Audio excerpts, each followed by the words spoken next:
Well, hello, everyone, and welcome to the Pink Flame of Liberty show, and I am so happy to have you join me again.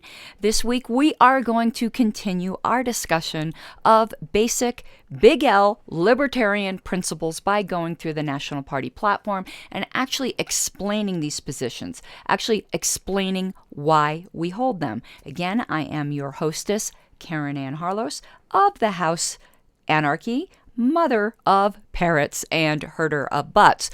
Without further ado, let's get right into it, shall we? We had left off talking about freedom of trade, freedom of association.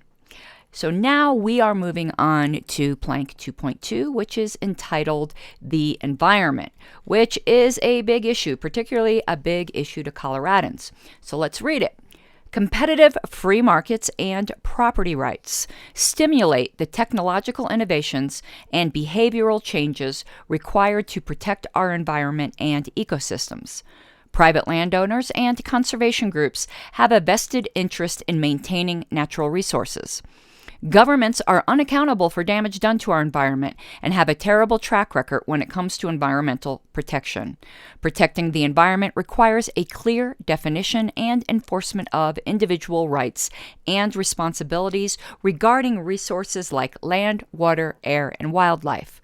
Where damages can be proven and quantified in a court of law, restitution to the injured parties must be required. So, it's a lot of words basically to say that when property is privately owned, you avoid the tragedy of the commons. You avoid no one having ultimate responsibility. And when there is liability for environmental harm done, people will avoid that because they want to keep their property and they want to keep their money. However, the government is the biggest polluter of all, and we think the government is going to be protecting us from pollution. Hello, Flint water. Does that ring any kinds of bells? So it might not be perfect. It's very difficult to come up with a perfect solution to environmental problems. But the best solution, at least it's our position, is a system of competitive free markets and property rights. And the thing is, when liability is restricted, as it is with the government, there is no incentive to come up with the technology that is still out there to be discovered that will produce cleaner and cleaner and cleaner solutions. Because the way you force market innovation is by making it too costly to do other ways. And that is the natural free market and rights honoring way to spur on green technologies. Okay, next, energy and resources. While energy is needed to fuel a modern society, government should not be subsidizing any particular form of energy. We oppose all government control of energy pricing, allocation, and production. I think that's pretty clear, and from everything of what we have discussed so far, I think it's also pretty obvious why we would hold this. Government cannot be picking winners and losers. Something, though, that is interesting to talk about here. A subsidy is not the same as a tax break. Now, it gets really difficult there because a tax break, in a way, does pick a winner and loser, doesn't it? It gives somebody a market edge. However, when you realize that taxation is, in fact, theft, you can't argue or you can't say, well, this guy's getting a tax break. No, he should be robbed equally like all of us. No, equal evil is still evil. Now, that is unequal treatment, but the solution isn't that everyone be taxed equally. It's that no one be taxed at all. If this guy's getting away from being robbed, good for him. Now, let's the rest of us get away from being robbed too. To say that, no, you, like for instance with churches, they don't pay certain taxes and some people are clamoring for churches to be taxed. That is not the answer. The answer is for no one to be taxed. As an analogy, if someone, if a certain number of women are getting sexually assaulted a year, the answer isn't, that's unfair. All women should be sexually assaulted. It should be that no women are sexually assaulted. And when we put it in very obvious examples like that, I think it becomes very, very clear. All right, next, government finance and spending. Says all persons are entitled to keep the fruits of their labor. And that is all of your fruits of all of your labor. Now, we'll go on in this plank to concentrate on the income tax, but be absolutely clear. The Libertarian Party is in favor of the abolition of all taxation. We put a target on the income tax because it's one of the most regressive and repugnant of all taxes, and is probably the one that's most doable to get rid of. So, we call for the repeal of the income tax, the abolishment of the Internal Revenue Service, and all federal programs and services not required under the U.S. Constitution. We oppose any legal requirements forcing employers to serve as tax collectors. We support any initiative to reduce or abolish any tax and oppose any increase on any tax for any reason. To the extent possible, we advocate that all public services be funded in a voluntary manner. Now, that last sentence is actually something I authored on one of the platform committees that I was on. It was a concession to those who say, well, in an ideal world, everything would be funded voluntarily, but that can never happen. To me, it can happen. You just need to say it has to happen. You need to take violence off the table. You need to take violent funding off the table. But so in order to compromise, we said to the extent possible, since I believe it's entirely possible. And even the people who don't would love for it to be entirely possible. So that was one way that we handled that. Now, what's interesting here is the idea of forcing employers to serve as tax collectors, because that's a way that hides what you are actually paying. You'll see that a lot of people who are self-employed get much angrier about the income tax than those who are working for someone else, because it just comes invisibly out of your paycheck. You see it as numbers on your stub, but you don't actually have to write a check to the government quarterly or monthly or whatever it might be in some kind of futuristic situation. I believe it's quarterly now if you're self-employed or an independent contractor. But those people really feel it because they had the money, actually had it, they saw it, and then had the right to check to give it back to the government. If everyone had to do that, it would be much more difficult to raise income taxes, and people would be screaming to get them absolutely eliminated. Now, before we continue, though, I'd like to have a little advertising interlude in a way. The state convention for the Libertarian Party of Colorado is coming up on March 12th, 2022 at Lilly Farm Fresh Event Center in Keensburg, which is in Weld County.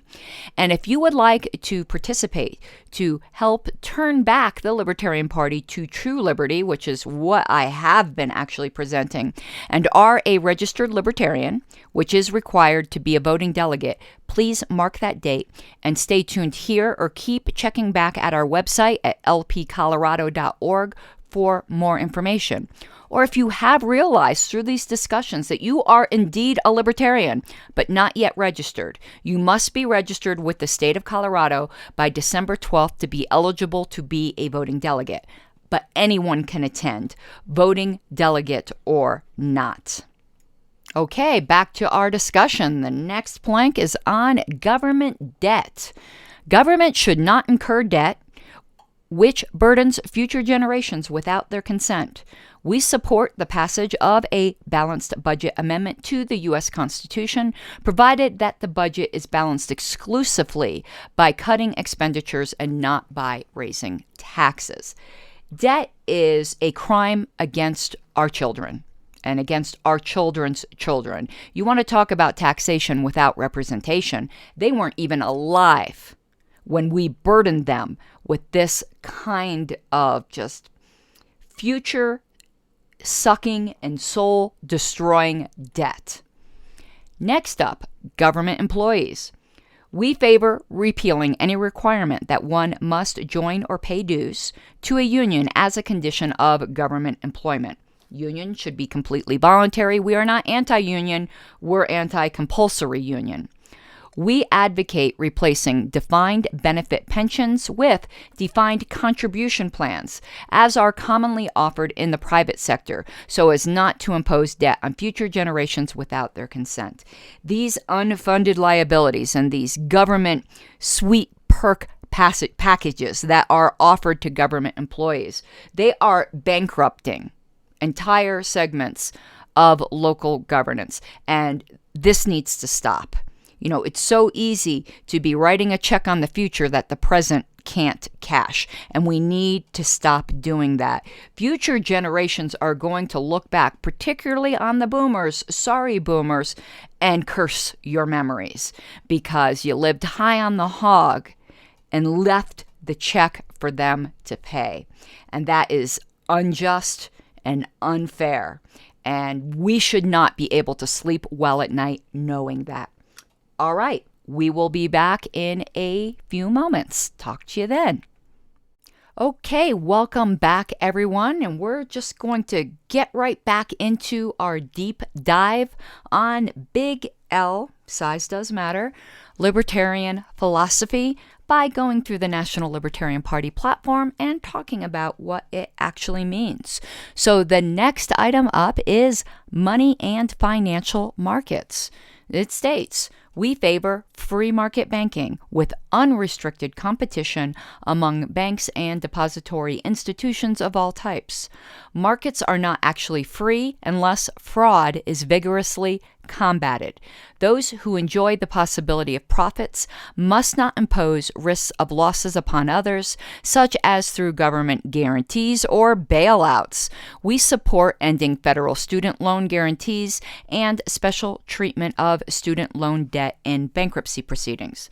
Individuals engaged in voluntary exchange should be free to use as money any mutually agreeable commodity or item. We support a halt to inflationary monetary policies and unconstitutional legal tender laws. Now, there is a lot in there that is quite radical if you really think about it.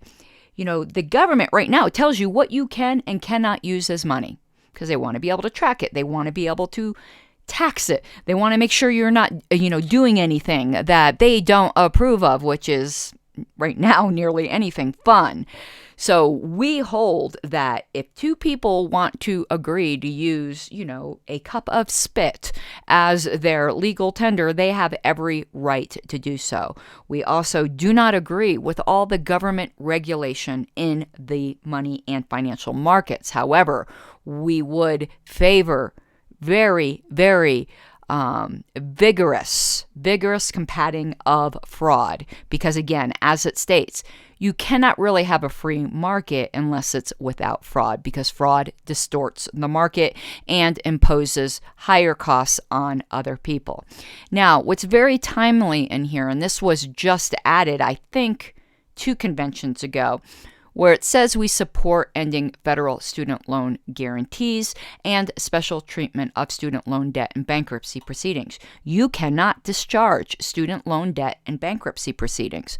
Why is that kind of debt privileged amongst other debt? You also can't discharge tax debt.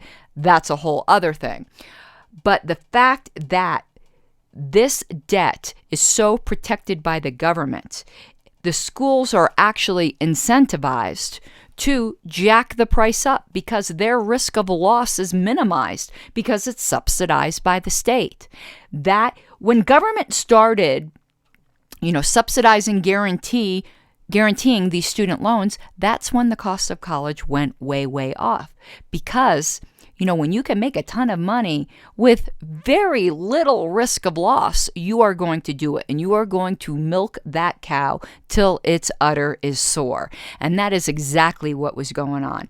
If we did not have federal student loan guarantees, the price of education would go down. Because I know immediately some people would say, how do less affluent students get into school? But you're assuming school stays at the high price. If it went down to what is actually the market rate, It could be as it used to be in the past, where students could actually work and support themselves through school. All right, next, marketplace freedom. Libertarians support free markets. We defend the right of individuals to form corporations, cooperatives, and other types of entities based on voluntary association. We oppose all forms of government subsidies and bailouts to business, labor, or any other special interest. Government should not compete with private enterprise. Now, I am a bit of a libertarian heretic here. So here's a part of the platform that I actually disagree with. Oh no, not possible. I actually don't think corporations are even remotely libertarian. They are entirely a creature of the state, and it shields responsible actors from liability behind the corporate veil. And it's very difficult to pierce the corporate veil. You should not be able to limit your liability through this entirely artificial creature. So, unlike the National Party, I actually do not think corporations are at all libertarian. Of course, I could defend this plank by saying, but that's the structure we have now. In Libertopia, they might not exist. Okay, fair enough. I could live with that, but I did want to get my heresy out there. Now, before we continue, I did want to pimp my husband's business a little bit. I am so proud of him. He is a Colorado realtor, and if you are in the market to buy or sell a home, I would hope that you would consider engaging a liberty-loving realtor that I can vouch for on the highest terms, because I have the best taste and he has the best taste in women. Yes, indeed. So it's Wayne Harlos of the Harlos Real Estate Team. And I say this not just because he is my husband. We have shared a home office for years. And in that time, I have seen the just great amount of time and care he takes with every single client. In my life, I have bought and sold several homes, and never did my realtor take the time and care, no matter the dollar value. In fact, my experience has been, particularly if you are a first-time home buyer or seller, and even more so if you are in the lower value of the market, the starter home segment of the market, that realtors have bigger fish to fry, bigger commissions to make, and they spend the least amount of time with you. But that is not how Wayne operates. In fact, he takes so much time and care that when job duties call, I'm sometimes left waiting.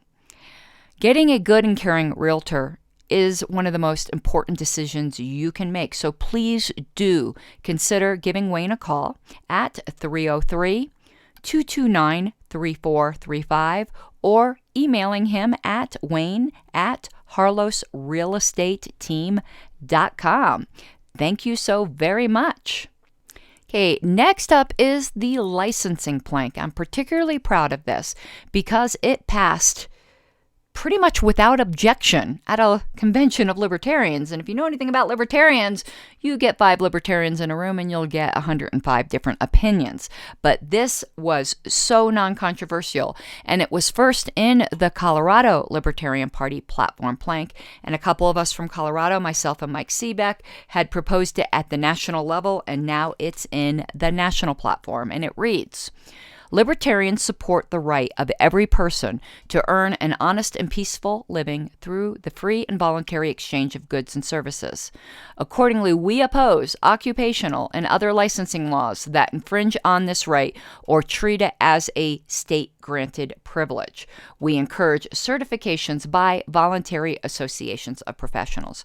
Now, if you're so caught up in the status system, like most of us are, I mean, the first thing you'll think is, are you saying my doctor shouldn't be licensed? Yes, that's exactly what we're saying. Because there would then be certifications by voluntary associations. For instance, I'm a paralegal. I am certified voluntarily through the National Association of Legal Assistants. You have things like Underwriter Laboratories, which is such a good example because that is a private certification that it's not for people and licenses, but it's for electrical products. But that's been around forever. You have things like, the Good Housekeeping Seal of Approval. There are all different ways that you can find out the reputation and qualifications without somebody having to pay tribute or bribe money to the state, and to then have this cartel in which it is in their interest to make the entry bar so high to keep competition down. Lawyers and doctors are an excellent example of this. I'm not saying every lawyer schemes to keep other people out, but I am referring to the Bar Association, the Medical Association. And this hurts the poorest among us the most. For instance, you hear these stories about, the ladies in Texas who needed to get a full cosmetology license just to braid hair. It was like hundreds of hours and thousands of dollars.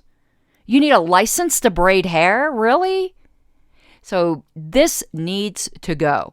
And believe me, there would be plenty of voluntary associations that would spring up to do this kind of certification, and you would get a higher quality of professional.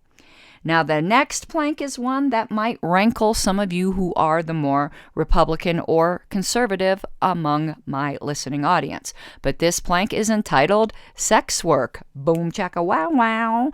So, the Libertarian Party supports the decriminalization of prostitution. We assert the right of consenting adults to provide sexual services to clients for compensation, and the right of clients to purchase sexual services from consenting sex workers. If you made this decriminalized, I actually disagree here. I actually think it should be full legalization. However, this is what passed the convention floor. Then things come out of the black market.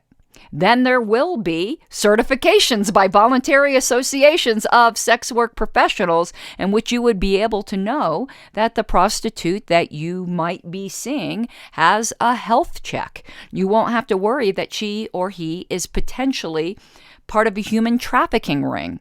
The reason why a lot of these people, and it's mostly women who end up being victims of human trafficking, is because they're scared to go to the police when they're abused or stolen from.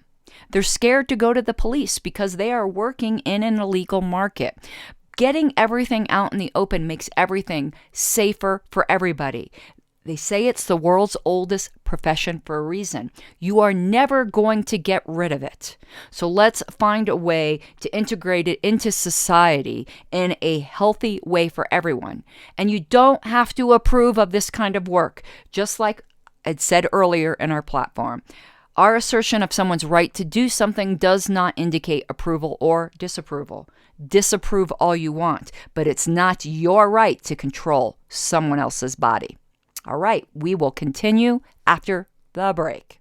Okay, welcome back. And I just realized I hadn't been giving you my contact information. So let's remediate that error right now. You can reach me at pinkflameofliberty@gmail.com. You can use that email address to give me any comments, feedback, ask questions that I might address on a future episode, and also to inquire about very, very reasonable advertising opportunities. I would truly, truly appreciate your support of this show through your advertising dollars. And again, it is very, very reasonable. Please get in touch with me at pinkflameofliberty@gmail.com for more information. You can also check out my other content. I have a YouTube channel. It's very Big L related. Go figure. There's also a lot of Libertarian Party inside baseball, general third-party politic type material, and a lot of Libertarian Party historical items. So please check that out at youtube.com/Pink Flame of Liberty. I would truly, truly appreciate it. And you can find back episodes of this radio program as well on that channel if you missed anything. Okay, let's continue with this deep dive then, shall we? Next plank, labor markets. Employment and compensation agreements between private employers and employees are outside the scope of government. Have you noticed a theme? Not the role of government. Stay out government. Get off my rear end government. And these contracts should not be encumbered by government-mandated benefits or social engineering or vaccine mandates. We support the right of private employers and employees to choose whether or not to bargain with each other through a labor union. Bargaining should be free of government interference, such as compulsory arbitration or imposing an obligation to bargain. Okay, the next segment, which is on education, will also lead into somewhat of a newsy item that I'd been holding on to this article, waiting till we got to this particular plank. So, education. I'm going to say it simply, and it's not going to be the way it's stated in the plank, but it is what we actually believe in very simple words. We believe in the complete separation of school from state. We do not believe in publicly subsidized education. We do not believe in public schools. Why should I, who am childless by choice, have to subsidize and pay for, out of my tax dollars, the education of other people's children? Why? It is fundamentally unfair. But now let's read the plank as it is worded. Education is best provided by the free market, achieving greater quality, accountability, and efficiency with more diversity of choice. Recognizing that the education of children is a parental responsibility, not mine, we would restore authority to parents to determine the education of their children without interference from government.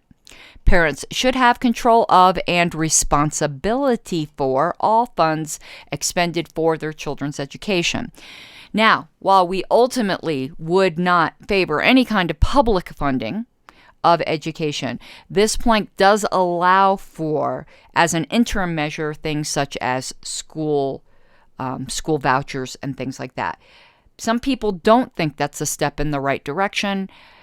I tend to think that it is, but I do understand how it, sometimes you just got to rip the Band-Aid off. But let's go to the newsy type item I wanted to cover when we came to this section. I've got here an article from Reason Magazine at reason.com. If you do not read that site, you really should. It will give you a pretty good libertarian education. Some people don't think that Reason is perhaps radical enough, but I have always very much enjoyed them. So, the title of this article is Public Schools Are Causing Irreparable Harm to Themselves. Because with the COVID craziness and the way that the school year has just now become unpredictable, parents do not know, when school's going to be abruptly ended, when their children are going to have to attend remotely, and it's starting to wake people up to the fact of, what do we even need this for? What do we even need these huge buildings for? What do we even need the public school system at all for? Because it's become something that only marginally delivered halfway decent, maybe sometimes decent product before, depending as to whether you lived in a wealthier school district or not, to being completely spurious. So here's a great money quote from this article. Advocates of government-dominating schooling accuse proponents of education choice of wanting to kill government schools. Yes, kill them with fire. But those public institutions don't seem to need any help as they incrementally terminate their own participation in the teaching business. It further says, what's ironic about the accelerating school closures is that public school advocates have raged against families who fled to education alternatives when government schools fumbled their pandemic response.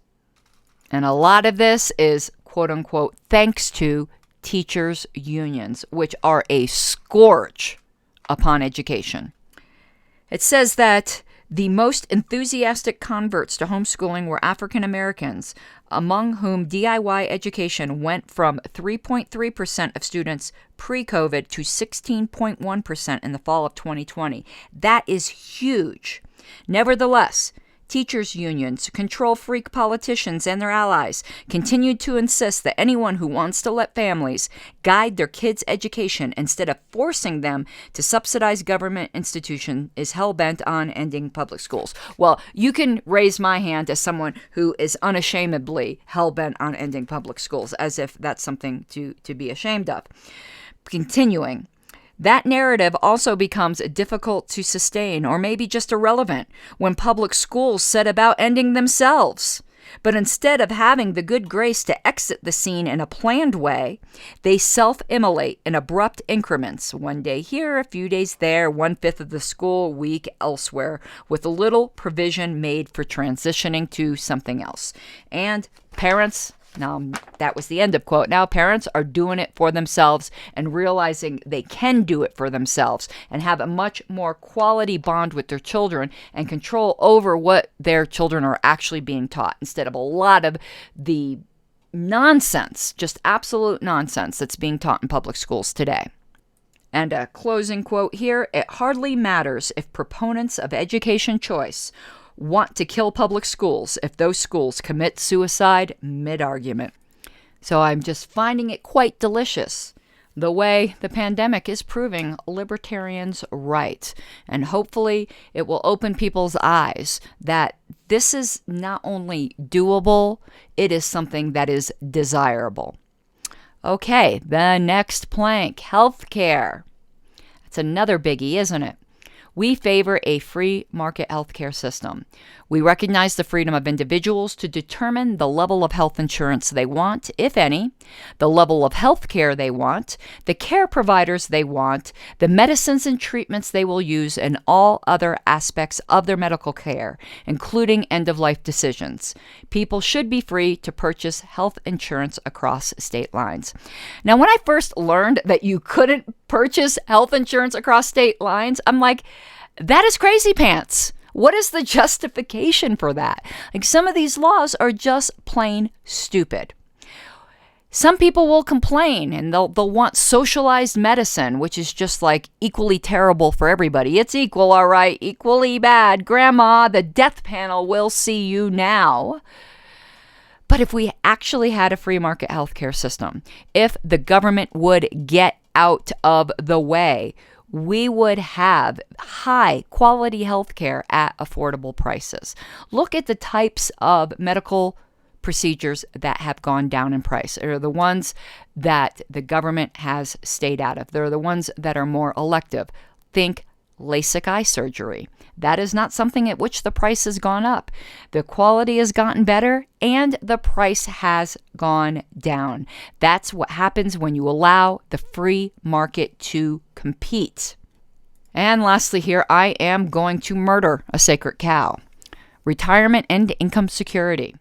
Retirement planning is the responsibility of the individual, not the government, and certainly not future generations to support you in your old age. Libertarians would phase out the current government-sponsored Social Security system and transition to a private voluntary system. The proper and most effective source of help for the poor is the voluntary efforts of private groups and individuals. We believe members of society will become even more charitable and civil society will be strengthened as government reduces its activity in this realm. Now, I know it's a bitter pill to swallow. I was going to say swill to follow. Pill to swallow when you've paid into something and you view it not as an entitlement, but as a benefit. But the fact is, we have spent it before you've even put it in. And at some point, again, we have just got to end this because it is not at all sustainable. You need to plan for your own retirement and not count on the government or future generations to do it for you. We cannot count on the government to care for the poor. Not only is that not sustainable, it is also humanity destroying, because there is something ennobling about being able to actually help your neighbor, and there is something ennobling about being able to receive that help. But right now, we do not view ourselves as our brother's keeper. We see somebody in trouble and wonder what government agency we can call to get help to that person, rather than taking that responsibility on ourselves in our communities and in our churches and in our civic organizations. And that is what we need to get back to. And I think you will start to see less inhumanity in society when we take that responsibility upon ourselves. Okay, up for our last segment in a moment. All right, welcome back. And we are not going to finish the entire platform this show and not in the immediately following show next week, but probably the one after that. Next week, I am honored to have Amber on with me, who is a small business owner. She owns one of the businesses that sponsor my show, Two Girls and a Broom, and we're going to pretty much have a wide-ranging discussion of whatever Amber would like, but what I am particularly interested in is government red tape and difficulties faced by small business owners. All right, let's continue, though, into this deep dive. And we are, though, at the last section of the platform. So we're gonna get through most of it this time and finish it up 2 shows from now. So we are on the portion called Securing Liberty, which has the title paragraph that says, "The protection of individual rights is the only proper purpose of government. Government is constitutionally limited so as to prevent the infringement of individual rights by the government itself. The principle of non-initiation of force should guide the relationship between governments. In fact, the principle of non-initiation of force is the foundational principle to all libertarian philosophy." All right, the first plank under this section is national defense. We support the maintenance of a sufficient military to defend the United States against aggression. The United States should both avoid entangling alliances and abandon its attempts to act as policemen for the world. We oppose any form of compulsory national service. So this is a non-interventionist foreign policy. Next, internal security and individual rights. The defense of the country requires that we have adequate intelligence to detect and to counter threats to domestic security. Now, this particular plank, I have to be honest with you, and the one before, are a bit too statist for my cold little anarchist heart, but it is what it is. This requirement must not take priority over maintaining the civil liberties of our citizens.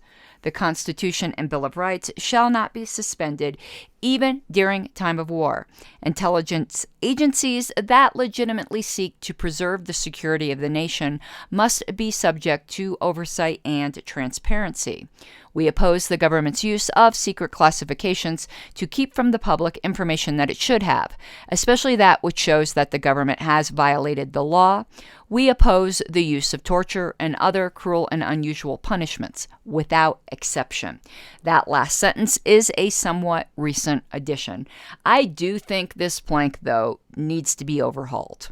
This was written and added during a period of time of our party where I do think it was flirting far too much with conservatism, and it's not to put down conservatism, just like I think right now we're flirting far too much with progressivism, and the party needs to be de-wokeified before it gets woke and goes broke. So I just want to stick on the libertarian straight and narrow. Not straight and annual, straight and narrow, and this just goes far too much into jingoism for me. All right, next. Maybe we are going to finish this, but I don't think so, because there's one coming up that I know is going to be a doozy. All right, international affairs. American foreign policy should seek an America at peace with the world. Our foreign policy should emphasize defense against attack from abroad and enhance the likelihood of peace by avoiding foreign entanglements. So we repeat that twice. We wouldn't have military bases over the world. We wouldn't be parts of all these alliances. We would end the current U.S. government policy of foreign intervention, including military and economic aid. Our money needs to stay here. If people want to help people in other countries, including lots of money to people in other countries, let them do that privately through private means, not stolen money. We recognize the right of all people to resist tyranny and defend themselves and their rights. We condemn the use of force, and especially the use of terrorism against the innocent, regardless of whether such acts are committed by governments or by political or revolutionary groups.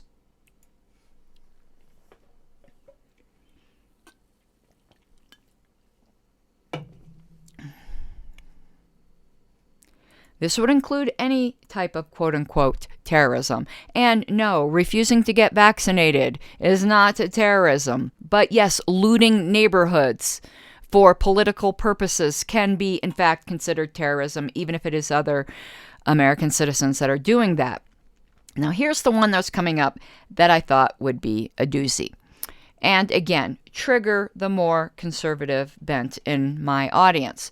It is free trade and migration. We support the removal of governmental impediments to free trade. No problem there, right? Political freedom and escape from tyranny. Demand that individuals not be unreasonably constrained by government in the crossing of political boundaries. Economic freedom demands the unrestricted movement of human as well as financial capital across national borders. So you may be saying, is this an open borders policy? Yes, it is an open borders policy, no matter how many in the LP might try to deny it. Economic freedom demands the unrestricted movement of human as well as financial capital across national borders. When goods cross borders, weapons don't. The one thing that will secure peace with other nations is to have trading relationships with other nations, and that is trade in human as well as financial capital. Now, what about somebody that you know is a danger? You know, there's just undeniable intelligence that this person wants to cross our border to do terroristic acts. Every single plank in our platform is presumed to be constrained by the principle of the non-initiation of force, which also means that you are allowed to use defensive force. So this is always constrained by that. Yes, people who are coming across the border to do violence can be stopped. But that has to be very certain. It can't be pre-crime. It can't be you don't like their religion. You don't like the way they look. They look like they might be up to trouble. Other people of their group might sometimes be up to trouble. It can't be anything like that. And notice that this also talks about political freedom and escape from tyranny and economic freedom.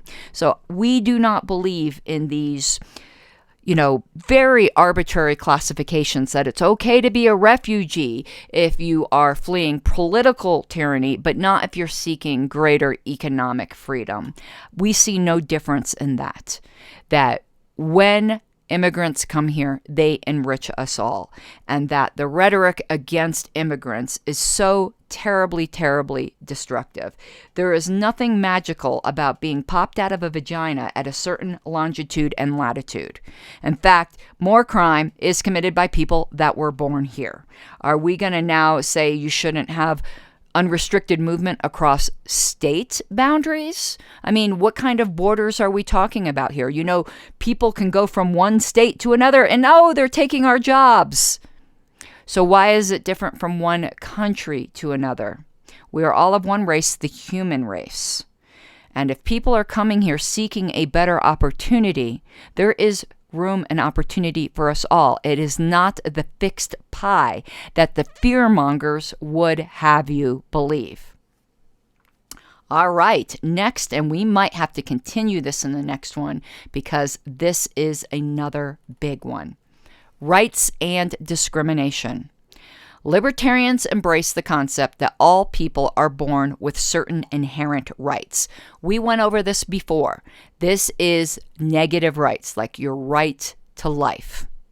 We reject the idea, however, that a natural right can ever impose an obligation upon others to fulfill that right. For instance, I do not have to fulfill your right to life. I just have to not prevent you from living. In other words, I can't kill you. But I don't have to do anything to support your life that I don't want to do. The only duty I owe you is non-aggression. It continues, we condemn bigotry as irrational and repugnant. Government should neither deny nor abridge any individual's human right based upon sex, wealth, ethnicity, creed, age, national origin, personal habits, political preference, or sexual orientation.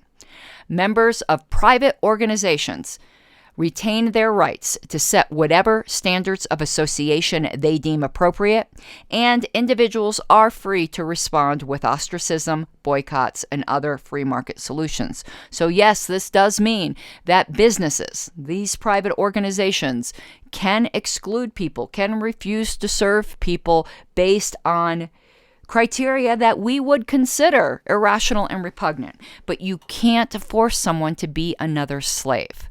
When you say that someone has to serve someone or provide a product to someone that they don't want to, you are basically saying they need to be a slave to that person. And if people own their own bodies, as long as they are not infringing upon a natural right of another person, they have every right to be a jerk. Freedom entails the right to be a jerk, and there is no natural right to, say, a wedding cake from a Christian baker if you happen to be gay. You have no natural right to a cake. And this is sometimes the one that people have a hard time embracing. But freedom, like Aslan, is not a tame lion, and some people will use their freedom in ways that other people will not like. Okay, that's it for today. You have an awesome week. Until I talk to you next time, mi guapas de libertad. You gotta take what you're given, that's how we live it. Don't be mad at the system, it's simply how we've existed. I hear a lot of people talking like they politicians and choose to be an accountant because it's safe in the business, not because they want to